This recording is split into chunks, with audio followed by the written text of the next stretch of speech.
Hey YouTube, Gordon Miller from G3 here.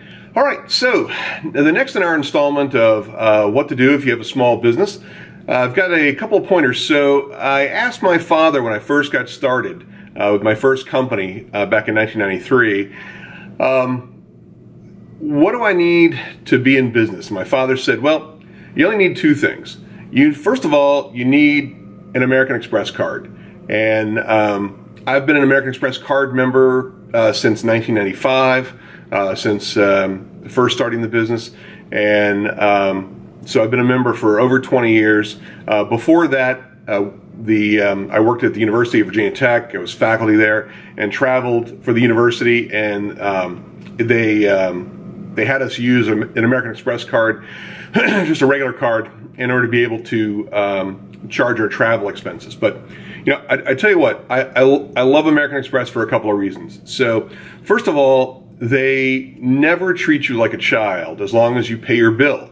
So the great thing about it is you got to pay it every month on time. Recent changes have allowed you to pay overtime.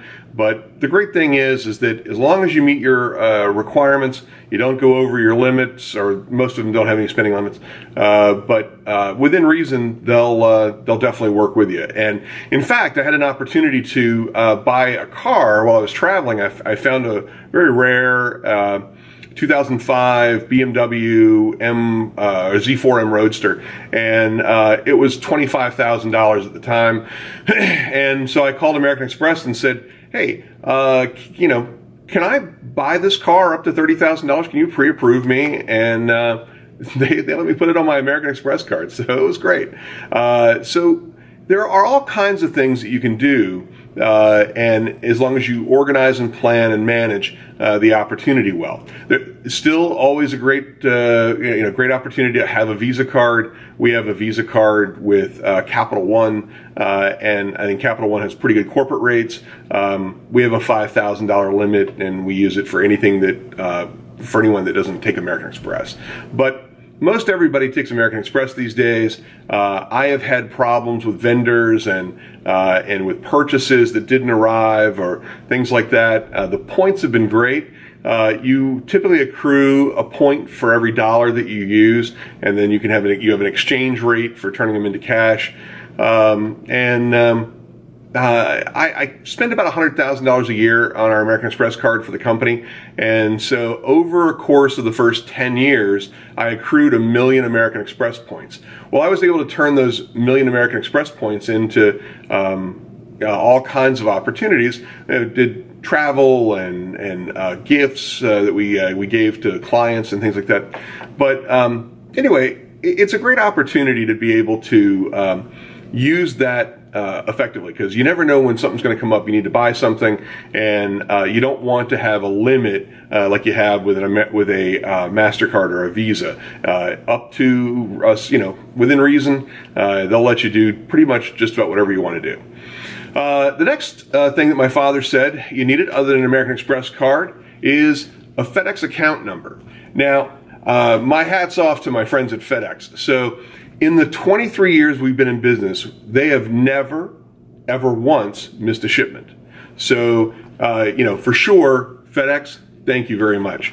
I can't say the same thing for UPS. So their commercial, what can Brown do for me? Brown can't do anything for me, because when we were on a contract for the U.S. military back in 1998 to 2003, there was a server upgrade that needed to happen, and the server could only be offline for like 5 or 10 minutes every 5 years. And so we could shut it down long enough to put the new RAM in and do the RAM upgrade. But this was the last time within our contract window we were going to have to do that. And UPS, we ordered this RAM that was, for the server, that was in a box about this big.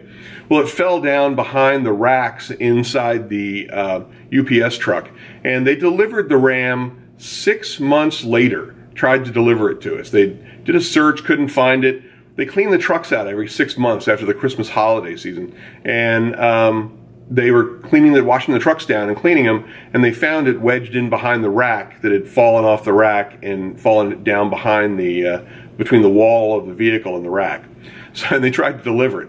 Well, of course, we refused the shipment, and by that time we had missed the opportunity. So it was the only time in our 23-year history that our performance on a contract was hindered by a third party. And that's because everything else we've ever ordered, we've ordered from FedEx, ordered with FedEx. And they've arrived, even when there were floods and snowstorms and things like that, there were some scheduling delays, but they usually let you know ahead of time that there's going to be a delay so that you can incorporate that into your planning.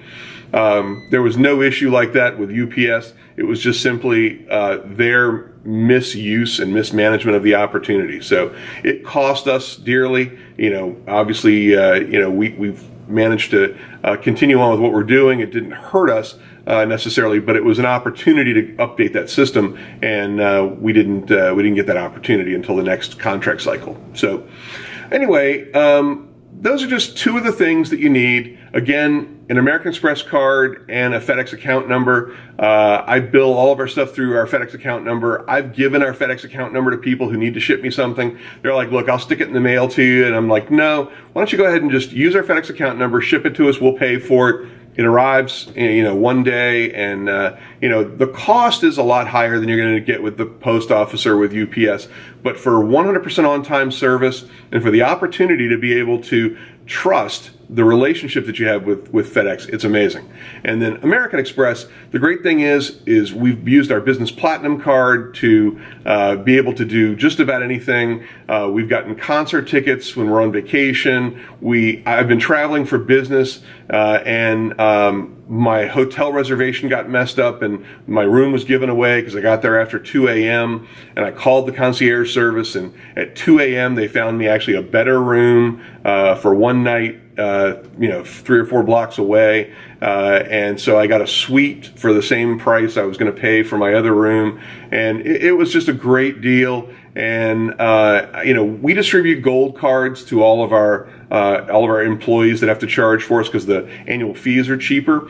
But it's good to have a primary account holder that's got a platinum card. The concierge services are much better. The vendor relations are a lot better.